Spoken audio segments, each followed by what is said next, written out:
Hey guys, welcome back to my channel. In today's video, I have 3 fall-inspired chicken recipes to share with you. Alright, if you're new here, hi, I'm Claire. Welcome, come in, make yourselves comfortable. It is that time of year. The air is crisp, the leaves are falling. So that is reflected in the kitchen for me, very much so. I have lots of recipes that I like to lean on this time of year, although these recipes, to be fair, could be made any time of year. I just find them extra cozy and delicious in the fall and autumn time, so I thought I would share them with you. All 3 of these recipes are chicken recipes. I usually default to chicken, but you could swap out pork or beef or whatever if you wanted to, but chicken is the most economical, so that's why I went with it. And with that, I'm getting hungry, so let's get going on recipe number 1. All right, our first recipe is going to be for some delicious pumpkin curry chicken. I have selected boneless, skinless chicken thighs. I personally believe that these are the ideal premium piece of the chicken. But you could use bone-in chicken, you could use breast, you could use any bit of the chicken that's your favorite. As far as our curry sauce, I'm going to use this can of pumpkin. This is not pumpkin pie filling, this is just 100% pure pumpkin. I've also got some coconut milk, the curry powder of your choice, this True Goodness by Meyer brand. This is like my favorite curry powder. It's so delicious. So I'm going to be using that. I've also got a pepper. It's not quite a green pepper. It's not quite an orange pepper. It's in between. Use it over bell pepper you like, or skip this part if you're not a fan. I've also got a red onion. And then we are going to serve this over rice. I have a little bit of this jasmine rice left in my bag that I gotta use up, so I thought this would be the perfect opportunity. All right, so the first thing I'm going to do is I am going to season my meat. I had someone the other day get really bothered that I touched my salt and pepper after touching raw food. Guys, I edit these videos, so I do go with a Clorox wipe and I wipe down anything that I've touched with my raw chicken hands. You guys don't need to be concerned that I'm gonna give everyone salmonella in my family, okay? All right, now I'm going to heat up some olive oil, but use the oil of your choice. Now that our oil is nice and hot, I am just going to brown the chicken on both sides, just for like probably 2 or 3 minutes. It's not gonna take very long, but this will just help everything go a little bit faster. All right, I'm gonna go ahead and cut my pepper up here. I'm actually only going to be using half of this onion today.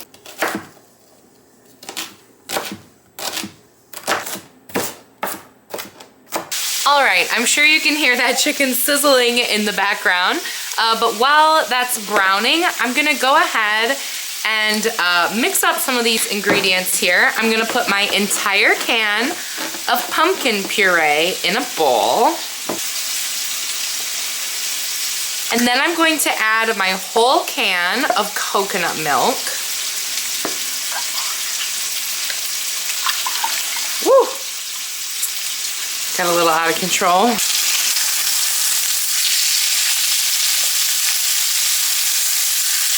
And to this, I'm going to add 2 tablespoons of my curry powder. I think that might just take care of my whole bottle here. I'm just gonna mix this all together until it's nice and blended into a lovely orange thick sauce. All right, I'm gonna go ahead and set our chicken aside. Now I'm gonna cook my onions and my peppers just for a couple of minutes. All right, now that these have really released their fragrances, they're getting a little bit soft, the onions are starting to be a little bit translucent. I'm gonna add my chicken back in. Now we're going to take our great pumpkin sauce. We're gonna pour it all on top. Make sure that our chicken is all covered. I'm gonna turn my heat up to medium. It'll be bubbling a little bit through. That's how you know it's hot enough. We're going to cover this and we are gonna let it cook for about 15 to 20 minutes. It just depends on how thick your chicken is and what cut of chicken you have chosen, but for thighs, I find that around 15 minutes usually is pretty good. All right, we're about halfway through. And now I'm gonna go ahead and take the lid off, and we're gonna cook this the rest of the way with the lid off. I just want it to thicken up a little bit more. All right, so my chicken is now cooked all the way through, and you could definitely serve it in its thigh form like this. However, I am going to cut it up so that it's in bite sizes, so it's super easy for me to serve my family. Right, and now that my rice is done, let's get ready to plate it. I'm actually having this for lunch today. Oh my goodness, seriously, I wish you could smell this, you guys. This smells so delicious. Oh my gosh, my whole house smells so good. And to top it off, of course, I grabbed some chives from my garden just because I like a little bit of greenery on there. And there you go. Pumpkin curry, so good.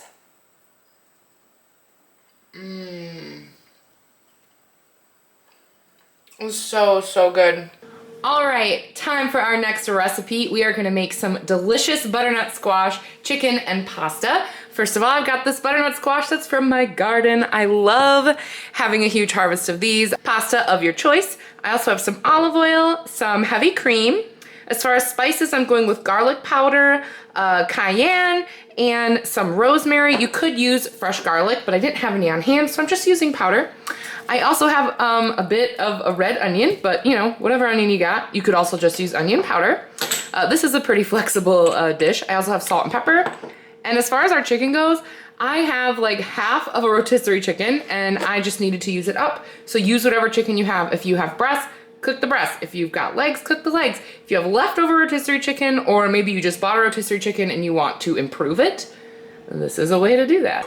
All right, so the first thing I'm gonna do is roast my butternut squash. I have done this a lot of different ways.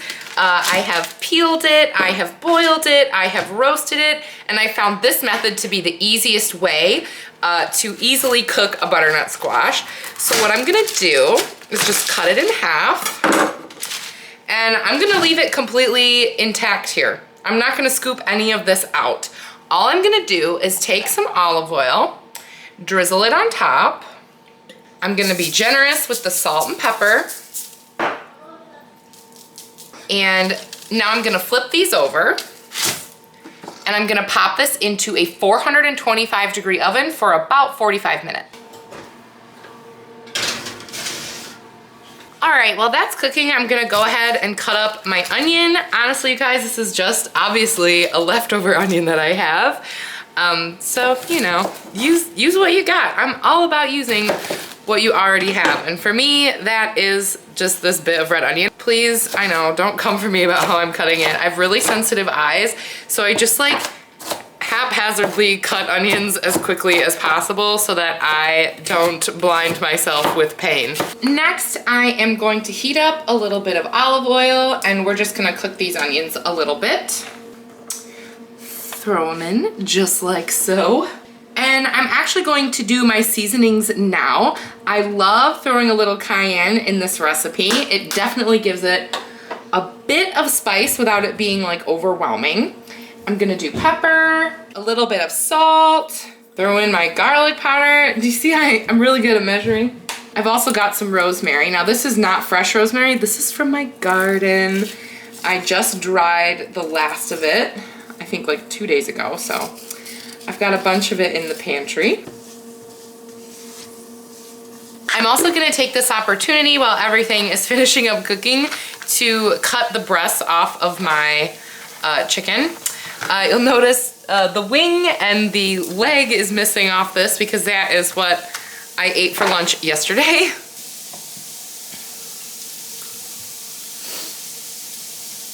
And now I'm just going to put it in my pan to heat it up. If you were working with raw chicken, you could cube it up and throw it in there raw with your onions, and that would be a really great way to cook it quickly. All right, so I just grabbed the squash out of the oven. You'll see it's all bubbly. all roasted, all the juices are flowing, and that oil smells amazing. These are ready to make into our sauce.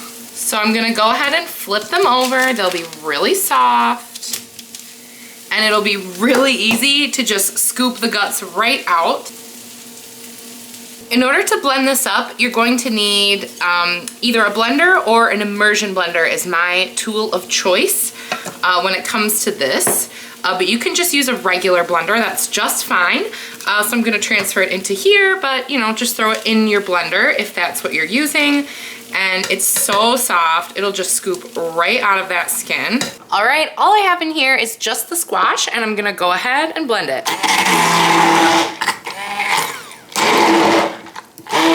Now here's the point where you need to make a choice. Some people like just the squash to be smooth and have a little bit of texture when it comes to our onions. However, I have found that in sauce and soup making that I like it when these are blended together. I just think it creates the most beautiful, delicious texture. So that's what I'm gonna do. If you've never tried it, go for it. Blend an onion in there, man. All right, using the same pan that I have not rinsed, we're gonna deglaze it with our puree here. Oh, it looks so good. And I'm just gonna throw this on a low heat. Obviously, it's super thick. This is definitely more like a mash or like kind of like baby food rather than a sauce. So I'm gonna go ahead and add about half a cup of cream. You could also just use milk. That would work just fine. But honestly, we had some cream around the house. We just had a party and I had whipped cream that I made. So I had the cream. So I thought, let's make this extra rich, extra decadent today. And yeah, I'm just gonna go in there. And if you wanted to make this vegan, I mean, obviously you'd skip the chicken or you'd use like meatless protein. You could also use coconut milk, kind of like we made in the curry. Coconut milk is a great substitute. Now's a good time to taste it and make sure that it's seasoned to your liking. More salt. I'm gonna go ahead and toss in our cooked pasta. Oh my goodness. Actually, now that I'm looking at this, I think we're gonna need to add some Parmesan. That was not in the original idea, but now that I see this, I'm gonna need some Parmesan on it. There we go. My gosh, yum. Oh, come on. That's fancy. Throw a little parm on there. We are golden. Come on, your family would be so impressed with this. Of course, we have to give it a taste test. Perfect. You got your veg, you got your protein, you got your carbs. Complete meal. Oh my gosh. This falls, oh yeah. All right, you guys, I've saved the easiest recipe for last. We are making pantry-friendly pumpkin chicken chili. I love anything that uses a can of chicken. I know it's not everyone's vibe, but cooking it alone sometimes can not be super tasty, but in a soup, it's the perfect way to use it. So I have a can of chicken. I also have a packet of taco seasoning, some chili powder, cream style corn, a can of black beans, a can of broth. I have fire roasted tomatoes. You could just use diced tomatoes, but I find that the fire roasted adds a great extra bit of flavor. And of course, some pumpkin puree. Basically, if you can open a can, you can make this recipe. Starting with our black beans, I have drained them. I'm not a huge fan of the black sludge that comes in the black bean tin, so I have drained the black beans. Throw in my broth. You could use vegetable broth. If you don't want to spring for broth, you could also just use water. It wouldn't hurt anything. I've also got my creamed corn here. I find that using creamed corn in soups is just an amazing way to add some creaminess, but you could just use regular sweet corn if you wanted to. In goes our pumpkin, which I have found doesn't have like a ton of really strong flavor. However, this is going to really bump up the fiber content. This also is going to add the most velvety, smooth texture to our chili, and I just love adding a can of pumpkin. Here are my fire roasted tomatoes. I have not drained those. And my can of chicken, which has been drained. Next, we have our taco seasoning. Now, if you are more into a traditional chili flavor, you can do that with your own spices. You don't have to do a taco mix packet. However, I mean, it has everything good in it. Paprika, salt, pepper, chili pepper, corn flour, onion, garlic. It's got all the things in it. So I really like that it's just pre-mixed, which makes this really easy. But I'm also going to throw in a tablespoon of chili powder. Now I'm going to just mix it on up. I've got it on like a medium-low heat. I like to leave mine for at least half an hour or closer to an hour on the stove. All these things are pre-cooked, so it's not that big of a deal when you decide to eat it. However, I like to give it enough time for all of our flavors to really mix and meld together and for everything to be nice and seasoned. All right, time to serve this up. I'm gonna go ahead and eat it for lunch today, actually. This part is optional, but I had some, so why not? I'm just going to grate a little bit of cheddar on top. This, of course, would make it not pantry friendly, so skip this if you want. And of course, what chili is complete without a corn muffin?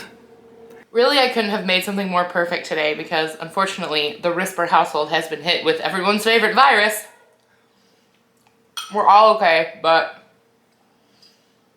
I did not feel like cooking. And honestly, this pumpkin chicken chili is like a warm hug. So good. All right, you guys, those were my fall-inspired chicken dishes. I hope you guys enjoyed this video. Leave me a comment down below. Do you want to try any of these? Are any of these similar to things you maybe already make this time of year? I'd love to hear what you guys have to say. Of course, come on back for more of this type of content, and I'll see you guys in my next one. Thanks for watching. Bye!